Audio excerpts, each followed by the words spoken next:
Hey, welcome back to Project Me Day, God knows what. It has been so long, but I'm really excited to get back into it.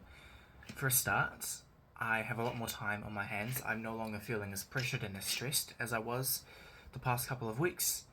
My exams are finished, for now, which means I have a lot more freedom, really, in terms of how I spend my time, which is both a good and a bad thing, right? Because on the one hand, when you're perpetually stressed and anxious, well, for me, I don't really procrastinate, I work quite hard.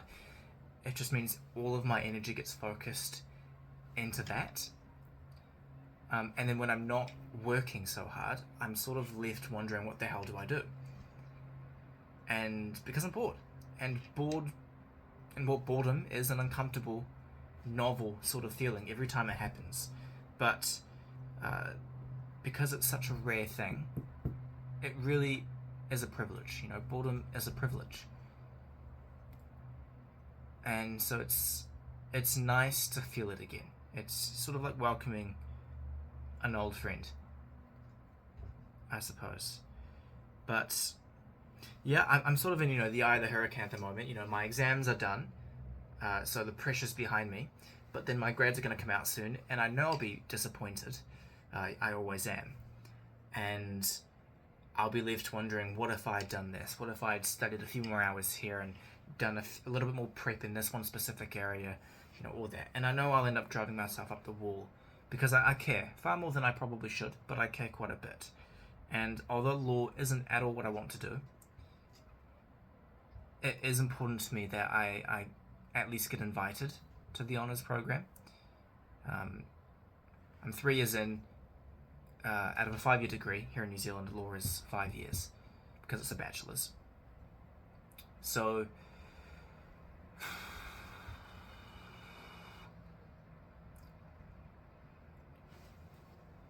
and I don't really want to do an honours degree in my other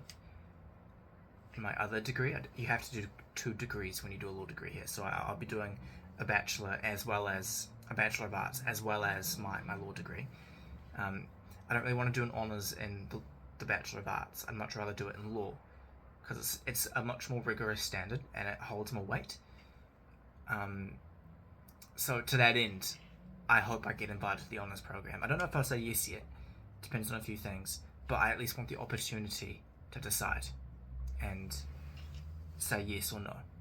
So that's weighing on me, and I'm sure that if I don't get invited and I get my grades back, I will be very disappointed and perhaps a little bit, not spiteful, but certainly full of regret and perhaps a sort of, maybe perhaps a short crisis, where I really evaluate, what should I have done in order to get to the place I want to have been in, but is no longer possible to be. So it's tricky. But I'm sure I'll be fine either way. Just have to remember that things will work out. But it's never, that thought is never the comforting thought that you need, right? So it's hard to snap yourself out of something with something that seems very distant and abstract in terms of what's going to happen in the future. Like, you'll be okay, don't worry. Well, I am worrying right now, so that doesn't really help, right? That sort of thing. But that's okay. A few other things I just want to briefly touch on. Two things sort of irritating me. We'll just briefly touch on. None of them are really that grave, but just thought I'd mention them. Firstly, a dear friend of mine, she pulled back a few weeks ago, and I was like, oh, this is odd. Okay, so I started acting. I fully showed up and everything. I was okay, but I was certainly a little bit more wary around her. I didn't want to give her any sort of cause for concern or anything. So I sort of backed off, and then she detected that I sort of backed off as well. And then now she wants back in, but I don't know. I'm a little bit skeptical about that, to be honest. Don't quite know how to feel about it. On the one hand, I'm sort of thinking, well, I really like her. I really want to spend time with her. But also, I don't sort of want to just selectively hang out with her. Like, I'm very much an all or nothing kind of person, and I'm also now realizing that um, all or nothing is a little bit concerning in of itself. I don't want to put everything I have into someone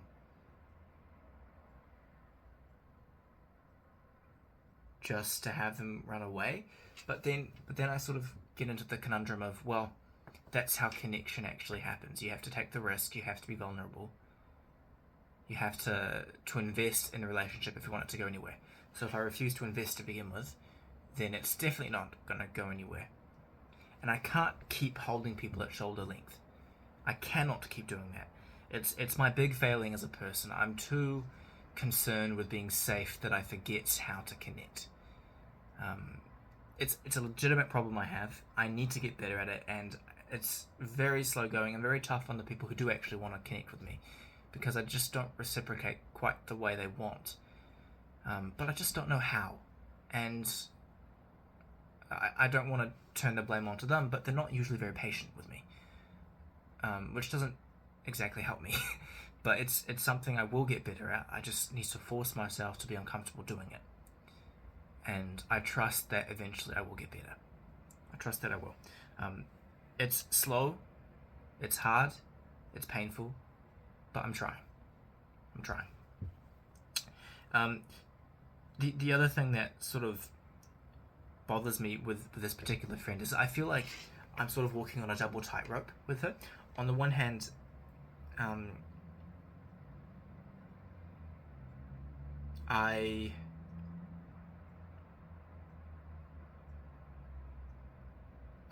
not going to go down that road. The other thing that's bothering me, the second thing, is that I feel like I have a flatmate that likes to take advantage of all my baking. Good and a bad thing. Like, I bake because I want to bring people together. I very much sort of subscribe to the French driver of diplomacy, which is, relationships are best built over food, over a meal. And so that's usually what I do. I usually bake a tiramisu. Usually make a tiramisu once or twice a year, and always invite heaps of people to have it with me. Purely because, the people I want to invest in a relationship with. I want to get to know them better. I want to spend time with them because I already know them well. And it's just a good excuse to have them come over and share a meal with me.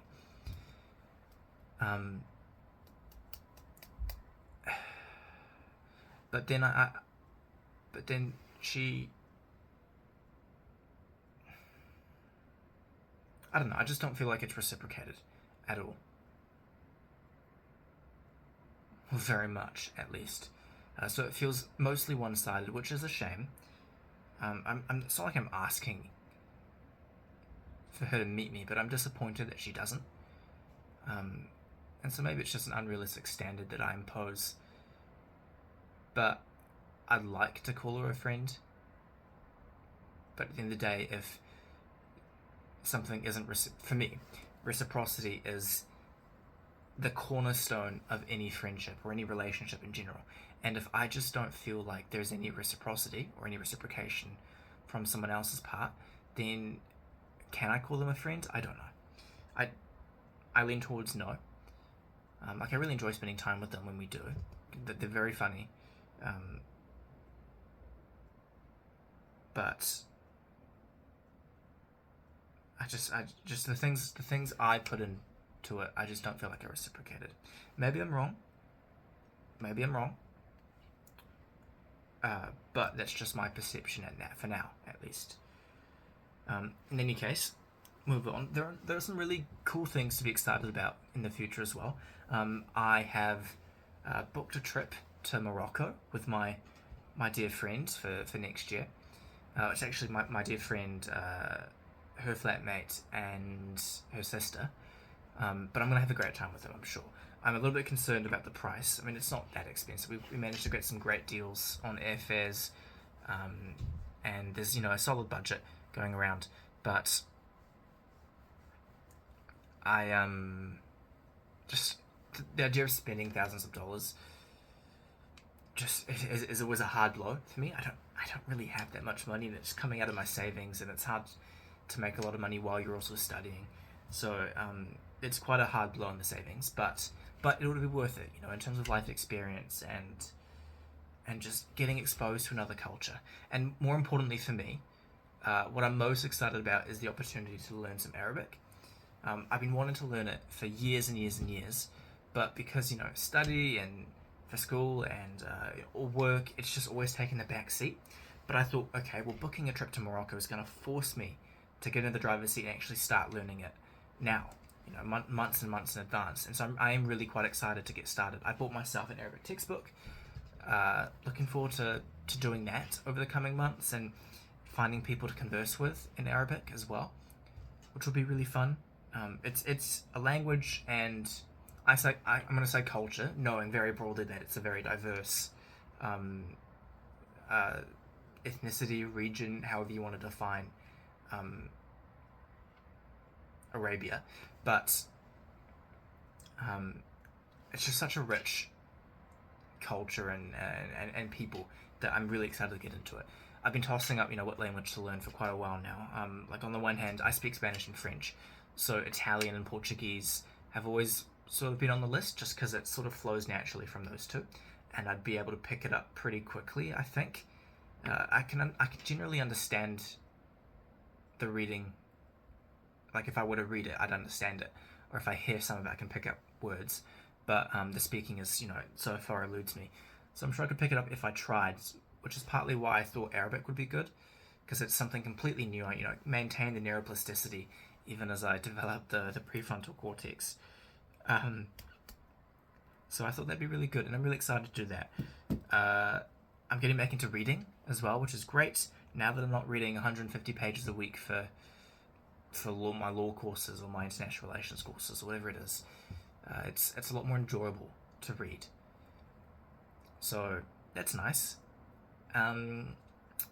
The lottery here is now the highest it's ever been, so I bought a ticket. My big dream is winning and then calling my dad and saying, "Hey Dad, you can quit the job that you've worked for 20 years and you hate so much.